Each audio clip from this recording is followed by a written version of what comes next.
యోగా దినోత్సవాన్ని రాష్ట్రంలో యోగాంధ్ర 2026 పేరుతో ఘనంగా నిర్వహించేందుకు అన్ని ఏర్పాట్లు చేస్తున్నామని వైద్య ఆరోగ్య శాఖ మంత్రి సతీకుమార్ యాదవ్ వెల్లడించారు. రాష్ట్ర వ్యాప్తంగా 1 కోటి మందిని ఇందులో భాగస్వాములను చేస్తామన్నారు. ప్రత్యేకంగా ఏపీ యోగా ప్రచార పరిషత్ ఏర్పాటు ప్రతిపాదనకు సీఎం ఆమోద ముద్ర వేశారని తెలిపారు. ఈ నెల 7 నుంచి 20వ తేదీ వరకు యోగా ప్రచారం జరుగుతుందన్నారు. 7న ప్రారంభ కార్యక్రమాన్ని సత్యసాయి జిల్లా లేపాక్షిలో నిర్వహిస్తామన్నారు. 20వ తేదీ వరకు విజయవాడలో యోగా పోటీలు నిర్వహించి విజేతలకు బహుమతులు అందజేస్తామన్నారు. యోగా దినోత్సవాన్ని రాష్ట్రంలో యోగాంధ్ర 2026 పేరుతో ఘనంగా నిర్వహించేందుకు అన్ని ఏర్పాట్లు చేస్తున్నామని వైద్య ఆరోగ్య శాఖ మంత్రి సతీకుమార్ యాదవ్ వెల్లడించారు. రాష్ట్ర వ్యాప్తంగా 1 కోటి మందిని ఇందులో భాగస్వాములను చేస్తామన్నారు. ప్రత్యేకంగా ఏపీ యోగా ప్రచార పరిషత్ ఏర్పాటు ప్రతిపాదనకు సీఎం ఆమోద ముద్ర వేశారని తెలిపారు. ఈ నెల 7 నుంచి 20వ తేదీ వరకు యోగా ప్రచారం జరుగుతుందన్నారు. 7న ప్రారంభ కార్యక్రమాన్ని సత్యసాయి జిల్లా లేపాక్షిలో నిర్వహిస్తామన్నారు. 20వ తేదీ వరకు విజయవాడలో యోగా పోటీలు నిర్వహించి విజేతలకు బహుమతులు అందజేస్తామన్నారు. One yoga for one earth one health పేరుతో ఈ దేశ ప్రధానమంత్రి 2014లో చేసిన ప్రతిపాదన మేరకు ఐక్యరాజ్య సమితి జూన్ 21న ప్రపంచ యోగా దినోత్సవంగా గుర్తించడం, ఇవాళ 175 దేశాలకు పైగా యోగా దినోత్సవం నాడు జరుపుకుంటున్న విషయం కూడా మనం చూస్తూ ఉన్నాం. దాంట్లో భాగంగానే గత సంవత్సరం 11వ ప్రపంచ యోగా దినోత్సవం సందర్భంగా నెల రోజుల పాటు అనేక యోగా కార్యక్రమాల్ని, థిమాటిక్ యోగాని, అదేవిధంగా ఆధ్యాత్మిక పర్యాటక కేంద్రాలుగా ఉంటున్న ప్రాంతాల్లో సమాజంలోని అన్ని వర్గాల్ని భాగస్వాములు చేస్తూ ఆంధ్రప్రదేశ్లో దాదాపు 2.5 కోట్ల మంది ప్రజల్ని యోగాలో భాగస్వాములు చేస్తూ మన అత్యంత వైభవంగా ప్రపంచ యోగా దినోత్సవాన్ని రాష్ట్ర గౌరవ ముఖ్యమంత్రి చంద్రబాబు నాయుడు గారి ఆలోచనల మేరకు దేశ ప్రధాని గౌరవనీయ నరేంద్ర మోడీ గారి సమక్షంలో విశాఖపట్నంలో జరిగాయి. దాదాపు 2.5 కోట్ల మంది ప్రజల్ని ఆనాడు భాగస్వాములు చేయగలిగాం. 1,33,000 స్థానాల్లో యోగాని నెల రోజుల పాటు వివిధ వర్గాల ద్వారా చేసుకోగలిగాం. దాదాపు 1.5 లక్షల ట్రైనర్ల సహకారంతో నిరంతర భాగస్వాములు 10 లక్షల మందిని భాగస్వాములుగా చేసుకొని యోగాని గతంలో చేశాం. అనేక రకాల పోటీలు నిర్వహించి దాదాపు 15,000 చిల్లర బహుమతులను కూడా వివిధ కేటగిరీలో ఇవ్వడం జరిగింది. అనేక ప్రపంచ రికార్డులను కూడా ఆనాడు సొంతం చేసుకున్నాం. ఎందుకంటే ఒకే ప్రాంతంలో 3 లక్షల మందికి పైగా ఒకే సమయంలో యోగా నిర్వహించడం, రాష్ట్రంలో దాదాపు 2 కోట్ల మందికి పైగా రాష్ట్ర వ్యాప్తంగా అనేక మంది యోగాలో పాల్గొన్న సందర్భంగా 2 గిన్నీస్ వరల్డ్ రికార్డ్స్ని, 21 వరల్డ్ బుక్ ఆఫ్ రికార్డ్స్ని కూడా, అదేవిధంగా ఒక స్కోచ్ అవార్డును కూడా మనం పొందడం జరిగింది. అంటే ప్రపంచాన్ని ఒక నూతనంగా యోగాని ప్రపంచానికి నూతనంగా మనం ఆనాడు పరిచయం చేయడం జరిగింది. ఫిజికల్ హెల్త్, మెంటల్ హెల్త్ని పెంపొందించుకోవటానికి యోగా మాసముగా జూన్ నెలంతటిని ఫాలో అయితే బాగుంటుందనే ఉద్దేశంతో ఎక్కువ మందికి యోగా పట్ల అవగాహన కలిగించడానికి వీడియోస్ రూపంలో సులభంగా అర్థం చేసుకునే విధముగా తయారు చేసి అందించడం జరుగుతుంది. అందరికీ యోగా క్లాసులకి వెళ్ళి సమయం కుదరక అభ్యాసం చేయకపోవచ్చు. అలాంటి వారికి లేకపోతే ఉద్యోగస్తులు కుదరకపోవచ్చు. కొన్ని ప్రాంతాల్లో యోగా మాస్టర్స్, యోగా సెంటర్స్ లేకపోవచ్చు.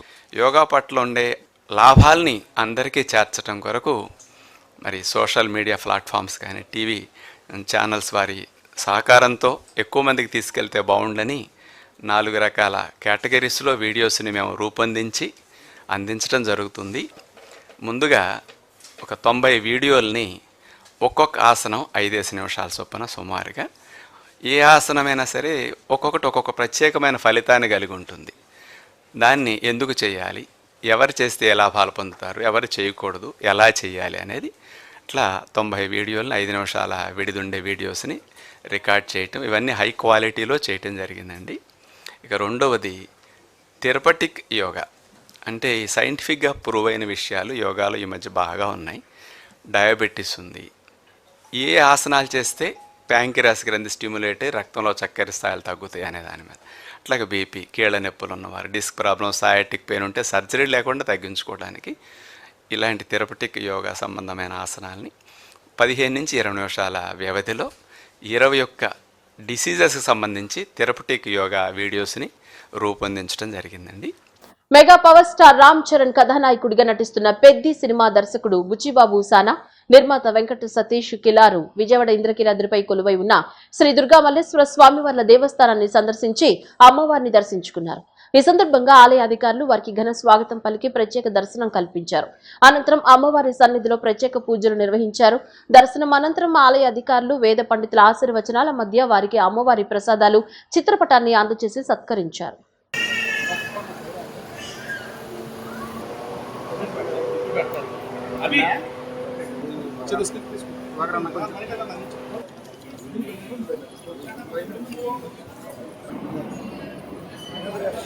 నా పేరు ఆయన పేరు చిరంజీవి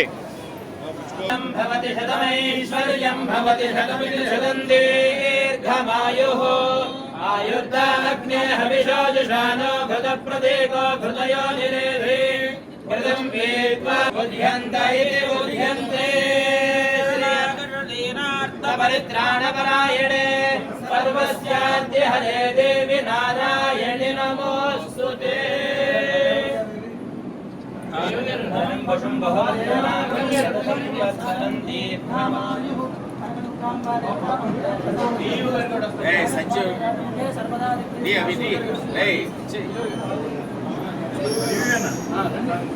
మెగా డిఎస్సి 2025 నియామకాల్లో స్పోర్ట్స్ కోటాపై వస్తున్న ఆరోపణలు అవాస్తవమని ప్రభుత్వ ప్రత్యేక ప్రధాన కార్యదర్శి అజయ్ జైన్ స్పష్టం చేశారు. దీనిపై వస్తున్న ఆరోపణల్ని ఆయన ఖండించారు. 2024 డిసెంబర్లోనే ఏపీ ప్రభుత్వం స్పోర్ట్స్ పాలసీ ప్రకటించిందన్నారు. ఈ ఉద్యోగ నియామకాల్లో రిజర్వేషన్లను 2 నుంచి 3% పెంచిందని వివరించారు. 65 క్రీడలకు ఈ స్పోర్ట్స్ కోటా వర్తిస్తుందని స్పష్టం చేశారు. ప్రభుత్వం ప్రకటించిన మెగా డిఎస్సి 2025లో 16,347 పోస్టులకు నోటిఫికేషన్ విడుదల చేసిందని పేర్కొన్నారు. అందులో 3% రిజర్వేషన్లో భాగంగా 431 పోస్టులు కేటాయించామని వివరించారు.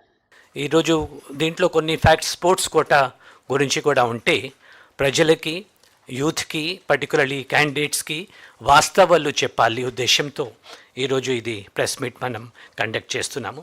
ఇది డిఎస్సి ప్రక్రియ పూర్తిగా ట్రాన్స్పరెంట్గా గవర్నమెంట్ రూల్స్ ప్రకారంగా ఎటువంటి అవకతవకలు కానీ, అటువంటి ఇర్రెగ్యులారిటీస్ కానీ, ఇన్ఫ్లుయెన్స్ కానీ, ఇంటర్ఫిరెన్స్ కానీ, పొలిటికల్ ఇంటర్ఫిరెన్స్ కానీ అవకాశం లేకుండా మనం ఏ విధంగా చేశామో మీ అందరికీ, మీ ద్వారా ప్రజలకి, యూత్కి చెప్పడానికి ఉద్దేశంతో ఈరోజు ఈ ప్రెస్ మీట్ పెట్టడం జరిగింది.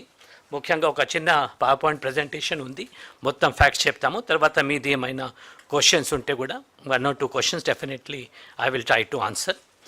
ముఖ్యంగా అయితే ఇది స్పోర్ట్స్ పాలసీ మనం 2017లో స్టేట్ బైఫర్కేషన్ అయిన తర్వాత ఫస్ట్ టైం తీసుకురావడం జరిగింది. ఆ పాలసీ 5 years వరకు ఉన్నింది. మార్చ్ 22 వరకు ఆ పాలసీ ప్రకారంగా నడిచారు. 22 to 24 there was no policy. తర్వాత ఈ గవర్నమెంట్ వచ్చిన తర్వాత మళ్ళీ డిసెంబర్ 2024లో జియో 18 ద్వారా న్యూ స్పోర్ట్స్ పాలసీ ఇష్యూ చేయడం జరిగింది. ఆ స్పోర్ట్స్ పాలసీ ఉద్దేశం ఒకటి ఏమంటే, ఒకటి promoting sports for all, make every one play.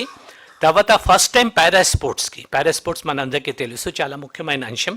Para sports అథ్లీట్స్కి గుర్తించి వాళ్ళకి కూడా బెనిఫిట్స్ పొందే విధంగా ఆ పాలసీలో ఇన్కార్పొరేట్ చేయడం జరిగింది. Sports for women and veterans, తర్వాత talent spotting, world class sports infrastructure, competition, global events, incentives for ప్లేయర్స్తో పాటు ఒక రిజర్వేషన్ అంశాలు. ఇంతకుముందు 2012 నుంచి 2% రిజర్వేషన్ని 3% హారిజంటల్ రిజర్వేషన్ ఆల్ గవర్నమెంట్ డిపార్ట్మెంట్స్లో, పిఎస్యూస్లో, లోకల్ బాడీస్లో, అంటే స్పోర్ట్స్ పర్సన్ని ఎంకరేజ్ చేయడానికి కోసం 2% నుంచి 3% కూడా పెంచడం జరిగింది. So these were the silent features of the policy which was introduced in 2024.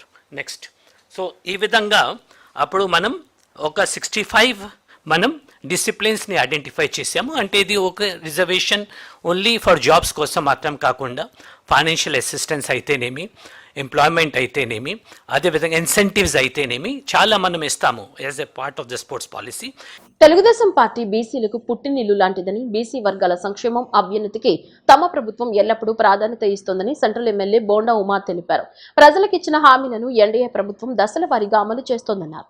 60వ division Bombay colony C block లో వడ్డెర సంఘం నాయకుడు చెంబేటి వెంకట్ తన అనుచరులతో కలిసి తెలుగుదేశం పార్టీలో చేరారు. ఈ సందర్భంగా ఎమ్మెల్యే బోండా ఉమామేశ్వరరావు వారికి పార్టీ కండువాలు కప్పి ఆహ్వానించారు. అనంతరం బోండా ఉమా మాట్లాడుతూ సీఎం నారా చంద్రబాబు నాయుడు నాయకత్వంలోని ప్రభుత్వం ప్రజా సంక్షేమానికి పెద్దపీట వేస్తోందన్నారు. మహిళలకు ఉచిత బస్సు ప్రయాణం, తల్లికి వందనం వంటి పథకాల ద్వారా కుటుంబాలకు ఆర్థిక భరోసా కల్పిస్తున్నామని చెప్పారు. బీసీలు, ఆటో డ్రైవర్లు, పేద, మధ్యతరగతి కుటుంబాల సంక్షేమమే ప్రభుత్వ లక్ష్యమని పేర్కొన్నారు.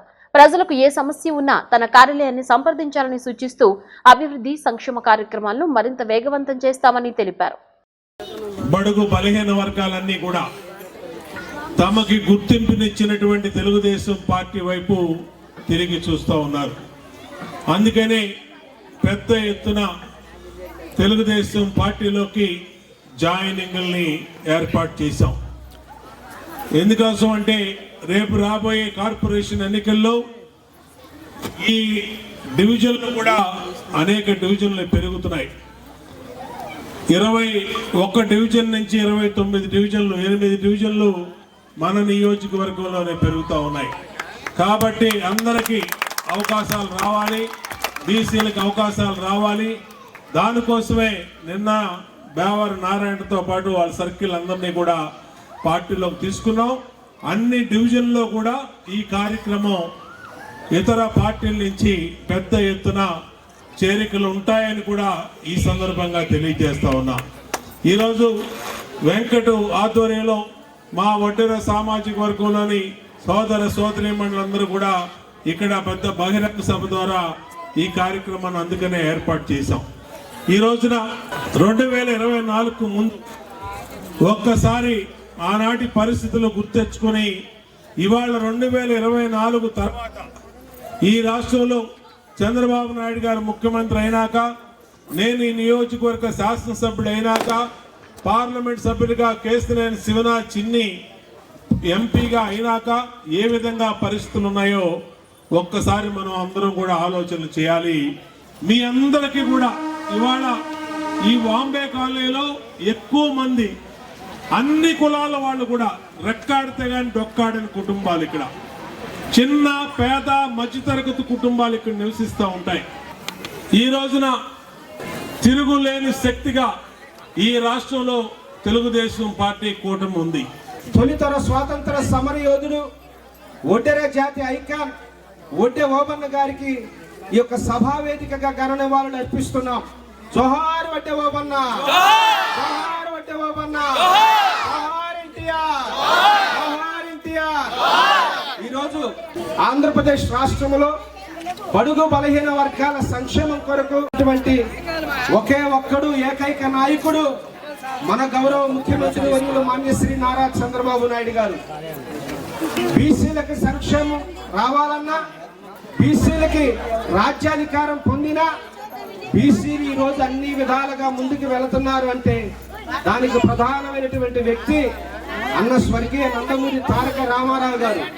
వారి ఆశయాలతో, వారి యొక్క ఆలోచన స్ఫూర్తితో రాష్ట్రాన్ని ప్రగతి పదంలో నడిపిస్తూ మన బలహీన వర్గాలకు, బీసీలకు, వడ్డేర్లకు, అనేక మంది సామాజిక వర్గాలకు పెద్దపీట వేస్తూ మన సంక్షేమం కొరకు శ్రమిస్తున్నటువంటి నాయకుడు గౌరవ ముఖ్యమంత్రి గారు చంద్రబాబు నాయుడు గారు, మన యువనేత నారా లోకేష్ గారు, మన గౌరవ శాసనసభ్యులు మన బోండా ఉమా గారు.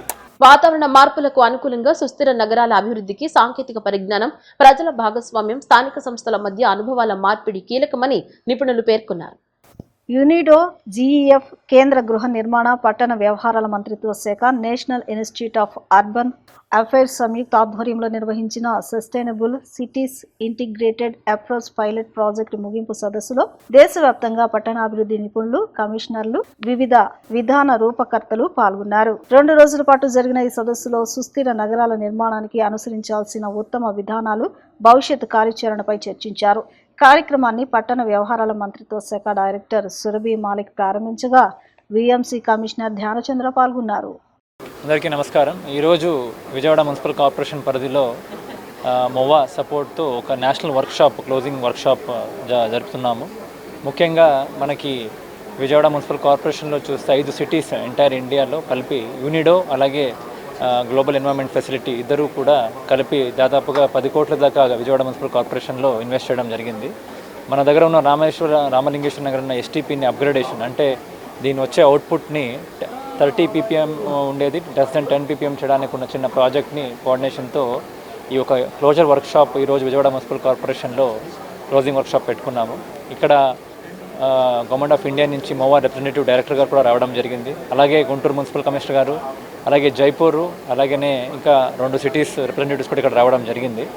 ఇది ఒక మన విజయవాడ మున్సిపల్ కార్పొరేషన్లో ఈ ఒక ప్రాజెక్ట్ కంప్లీట్ అయ్యింది. కానీ ఇంకా ఫ్యూచర్లో ఇంకా మనకి కావాల్సిన సపోర్ట్ యూనిడోని అలాగనే జీఈఎఫ్ని అడగడానికి ఇది ఒక మంచి అవకాశం అని కోరుతూ ఇక్కడ వచ్చిన అందరూ స్టేక్ హోల్డర్స్కి ధన్యవాదాలు చెప్తూ thank you. United Nation Industrial Development Organisation తరఫున క్లోజింగ్ వర్క్షాప్ పెట్టడం జరిగింది. SCIAP అంటే sustainable cities integrated approach pilot project కింద గుంటూరు మున్సిపల్ కార్పొరేషన్ సెలెక్ట్ చేయడం జరిగింది. కార్పొరేషన్కి వాళ్ళ కొలాబరేషన్తో 2 ప్రాజెక్ట్ టేకప్ చేయడం జరిగింది. ఫస్ట్ ప్రాజెక్ట్ ఏంటంటే ఎలక్ట్రికల్ ఆటో, దాదాపు 220 ఆటోస్ ఎలక్ట్రికల్ ఆటోస్ ఈ ప్రాజెక్ట్ కింద ప్రొక్యూర్ చేయడం జరిగింది. ఈ ఎలక్ట్రికల్ ఆటోస్ వచ్చిన తర్వాత మన దగ్గర ఉన్న 200 మంది శానిటేషన్ వర్కర్స్ అందరికి కూడా ట్రైనింగ్ ఇచ్చేసి వాళ్ళనే డ్రైవర్గా ఈ ఎలక్ట్రిక్ ఆటో నడపడానికి రెస్పాన్సిబిలిటీ ఇవ్వడం జరిగింది. వాళ్ళ ద్వారా ఇవాళ కూడా గుంటూరు కార్పొరేషన్లో ఈ వేస్ట్ కలెక్షన్ చేయడం జరుగుతుంది. అలాగే సెకండ్ ప్రాజెక్ట్ ఏంటంటే ఫ్లోటింగ్ సోలార్ ప్రాజెక్ట్ సంగం జాగల్ముడి మనకి వాటర్ ట్రీట్మెంట్ ప్లాంట్ ఉంది. అక్కడ చెరువు దగ్గర ఫ్లోటింగ్ ప్లాంట్ పెట్టడం జరిగింది. కెపాసిటీ 500 కిలోవాట్ కెపాసిటీతో ఈ ప్రాజెక్ట్ ఉంది. సో మన ఏదైతే వేస్ట్ కలెక్షన్ కోసం ఉన్న ఈ ఆటోస్ ఉన్నాయి దానికి పవర్ ఎలక్ట్రిసిటీ ఈ ఫ్లోటింగ్ సోలార్ ప్లాంట్ ద్వారా వస్తుంది. అదేవిధంగా మన వాటర్ ట్రీట్మెంట్ కోసం కూడా మనకి ఎలక్ట్రిసిటీ అవసరం ఉంటుంది, అదే కూడా ఈ ఫ్లోటింగ్ సోలార్ ప్లాంట్ ద్వారా వస్తుంది.